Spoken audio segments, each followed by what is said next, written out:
Hello, welcome to Let's Play Legend of Zelda 2, Link, The Adventure of Link.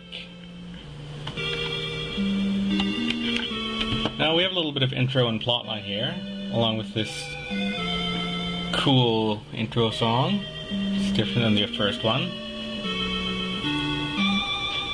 This is kind of the outcast in the Zelda series, unless you count those 3 games for that unknown disc system that totally failed, that were kind of unlicensed.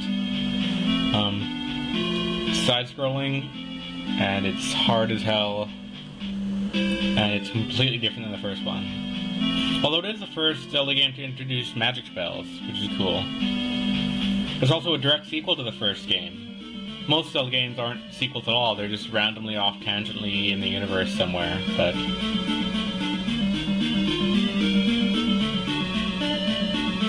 so there you go. We have to... That's our goal.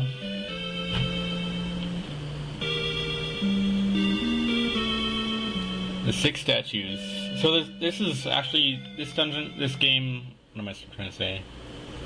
This game has 7 dungeons in it. 6 for putting up those crystals, and then 1 for the final boss. Which is also different, like most... Oops. Most games in the series have 8 or more dungeons. Like the first game had 9. The next few games have 9 or more, but that's okay. Gotta name him Link, right? 0 deaths. Also, it's the only Zelda game that has like an RPG type leveling system.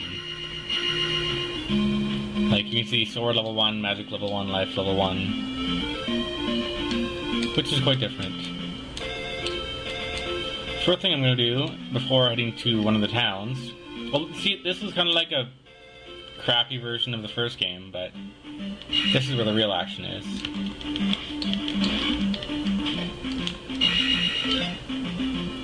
Right away, we get a bag that gives us 50 experience points, which levels us up right away.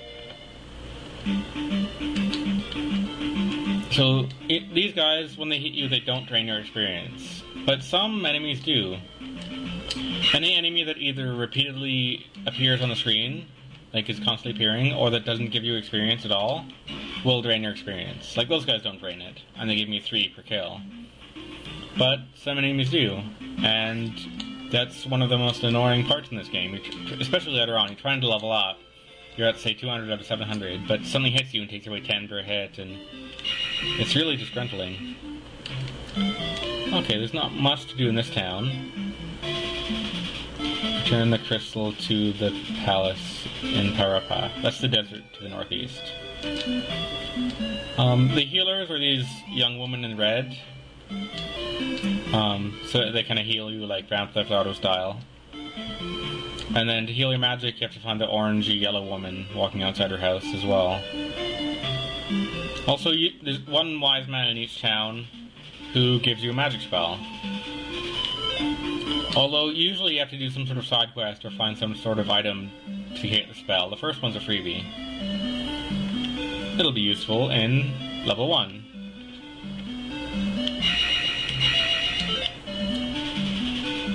Use this magic to survive.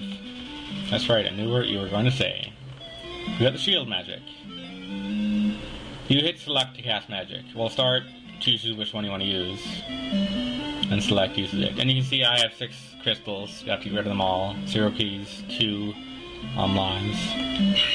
Also, unlike the first game, you can't like go through the first dungeon and save up a bunch of keys and use them in the next one, because there's barely enough keys to get you by. You need to use every key you get, and then plus I don't think keys transfer anyway.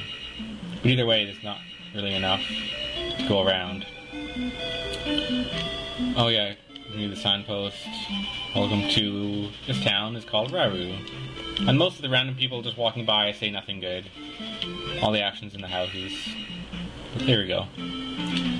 There's another town to the far east, as well as a cave to the north and a cave to the south, but we can't do anything in those yet. Those are the random battles. They do nothing when you're on the path.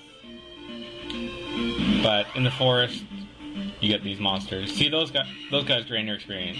Those orange guys that keep spawning, which is bad. So the spiders give me 2 each. The jar there fills my magic. Not that I need it. So, right away, getting to 100 when things give you 3 a kill and you could lose 5 per hit. It's not fun. We don't have the candle yet. So for this cave, it's not too much of a problem, because you can kind of see the enemy on the screen crawling when it touches the floor. Oh, also, this is, I think it's the only Zelda game that doesn't have money at all. There's just no rupees, no money, no nothing. Why have they kill rupees? I don't know. What else was I going to say? Well, there's the first dungeon. We're not going there quite yet. Oh yeah, without the candle, it's going to be hard to go through any of the extra caves that were in the area. Like, north of the starting area, you can get an item to get another spell. South of the starting area, you can get a magic container to make that bigger. But I want to get the candle from the first area first.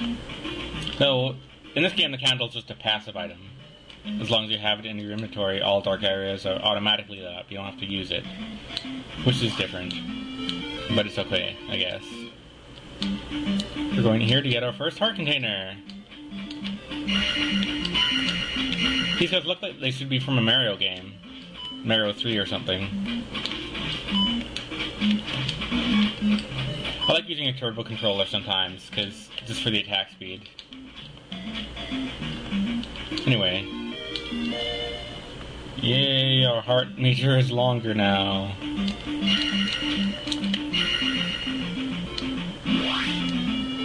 Awesome. And of course, we have to cross this again. There's lots of these kind of things, like fixed point things on the map that you have to cross. Roadblocks, if you would like to say. And just like in a Mario game, you have instant death falling pits.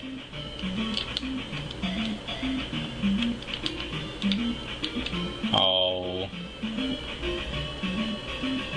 Lost my full health. Oh well. Huh. The one thing that sucks about this type of enemy is you can't get any experience here. You just have to avoid getting hit, and yeah. What else is different about this game compared to others? You don't get any new swords, you don't get new shields, you don't get new armor. All you get is levels and spells and dungeon items, such as like the raft, the candle, things like that. Well, it's also weird that just standing still causes random enemies to appear. So it's kind of like a Final Fantasy Mario Zelda blend type game. Let's see now. Sometimes when you hit the statue at the front here, you get like a magic refilling item. I guess it's not gonna happen this time. I want to fit all of Dungeon 1 in a single video, so I'm just gonna end this early. I think also I'm gonna do some level grinding. I'm just gonna go back to the first area and just walk around the forest and fight some enemies. I want to get everything up to level 2. Right now we see life is 2, magic's 1, sword 1. I want to get everything to at least level 2. Partly to make this dungeon easier, although you could do it at level 1. Partly because I want to spread out the level grinding a whole bunch, because we're going to have to do lots of it eventually. So I'm going to do that, and then meet you back here next time for the, I don't know what you call this, dungeon number 1, I guess you could say. Parepa Palace. I don't know how to pronounce that. But that's all, folks. See you later.